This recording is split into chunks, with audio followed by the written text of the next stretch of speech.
So you'll notice here that I've summarized all the changes that I made. Created the order details for our many-to-many relationship that's going to store the order ID, the product ID, and the quantity. I added on the column for the sale price for that particular line item and the line total. And I also updated the products table, and I removed the order information from that products table and added on the list price column. Now, you will notice that the order details is storing that sale price, so that way, if the product value changes, we'll still know what the original value was. So that way, when I go in and I start trying to calculate, things like profit and so forth, I want to know what we sold the product at, not what the current product price is. You're also going to notice that I'm storing the line total for easier queries. Now, this is where we're going to introduce third normal form. Third normal form says that every value must only depend on the key. Line total doesn't depend on the key, it depends on sale price and quantity.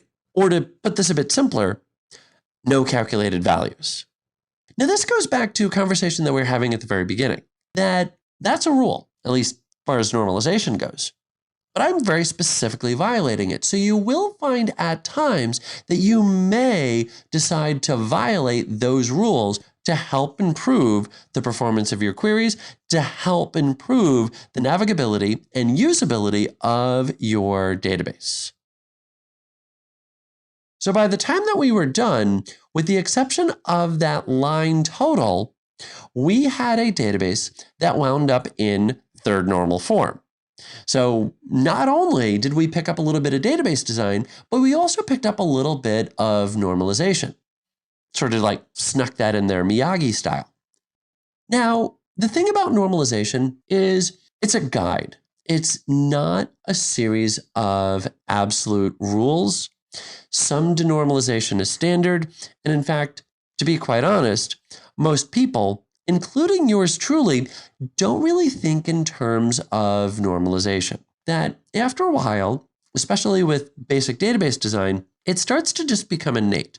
That if I were to have gone up to an experienced DBA and said, this is my scenario, they, without even thinking about it, would have started right there with the solution that we wound up building up to.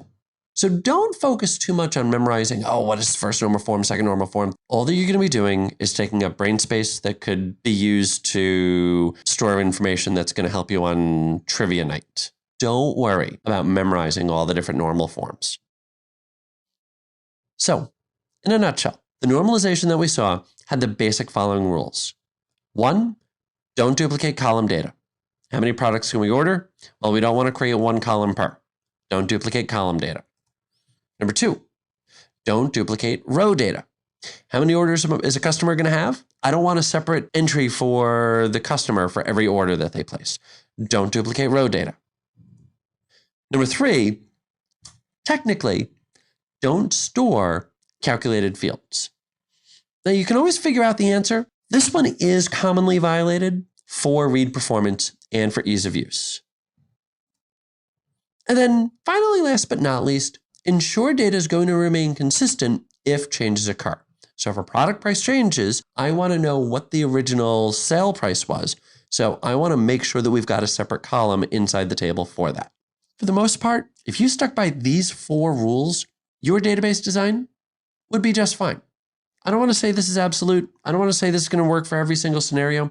But really, if you went by those 4 things in most environments, you'd be off to a great start.